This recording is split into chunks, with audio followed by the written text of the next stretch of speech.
In the beginning was the Word, and the Word was with God, and the Word was God. He was with God in the beginning.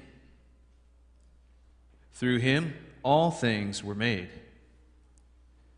Without him nothing was made that has been made. The Word became flesh and made his dwelling among us. We have seen his glory, the glory of the one and only Son, who came from the Father, full of grace and truth. The promise of his coming was given by God when sin and death first entered the world. In the Garden of Eden, God said to the serpent, "I will put enmity between you and the woman, between your offspring and hers. He will crush your head, and you will strike his heel." Moses knew about this promise. He said to the children of Israel, "The Lord your God will raise up for you a prophet like me from among you, from your fellow Israelites. You must listen to him." Balaam knew about this promise as well. He said, "I see him, but not now. I behold him, but not near. A star will come out of Jacob. A scepter will rise out of Israel." Isaiah, the prophet, also, he wrote about his coming. He said, "Therefore, the Lord will give you a sign. The virgin will conceive and give birth to a son, and will call him Emmanuel." Isaiah also said, "For to us a child is born, to us a son is given, and the government will be on his shoulders.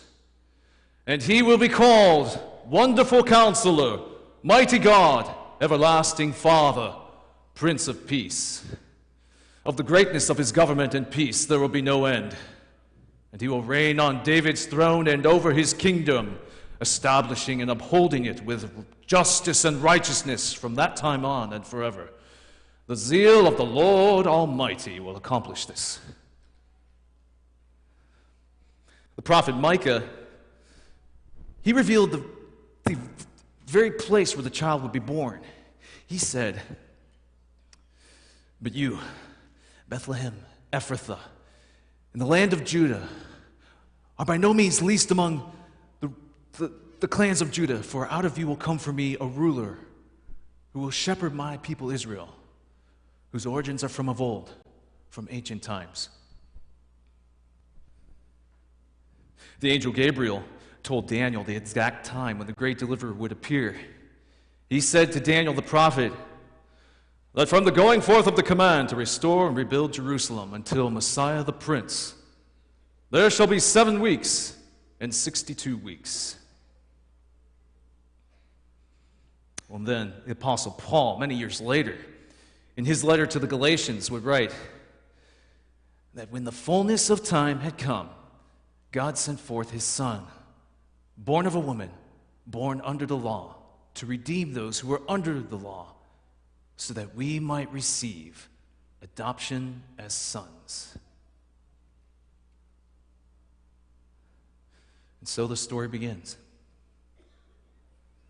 In the time of King Herod, the king of Judea, there was a priest named Zechariah who belonged to the priestly division of Abijah. His wife Elizabeth was also a descendant of Aaron.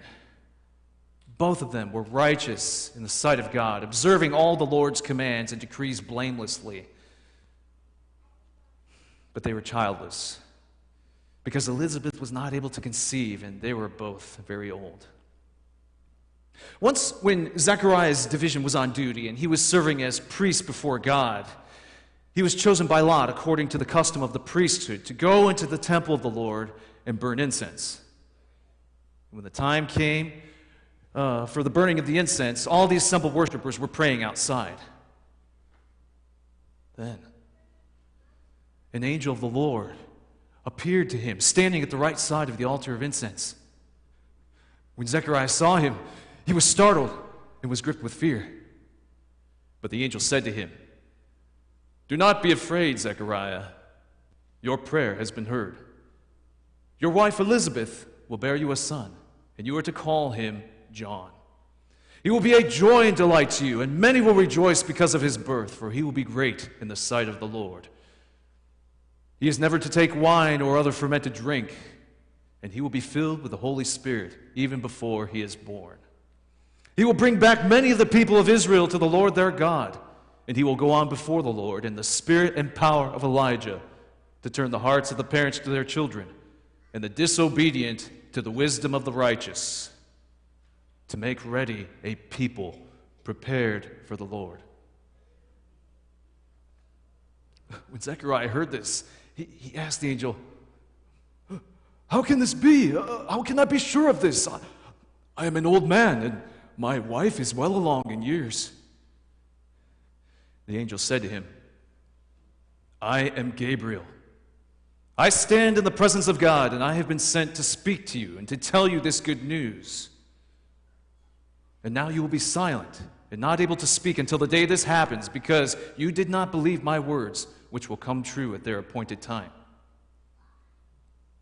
Well, meanwhile, all the people were waiting for Zechariah and wondering why he stayed so long in the temple. When he came out, he could not speak to them. Then they realized he had seen a vision in the temple, for he kept making signs to them, but remained unable to speak. When the time of his service was completed, he returned home. After this, his wife Elizabeth became pregnant, and for 5 months remained in seclusion. "The Lord has done this for me," she said. "In these days he has shown his favor and taken away my disgrace among the people." In the 6th month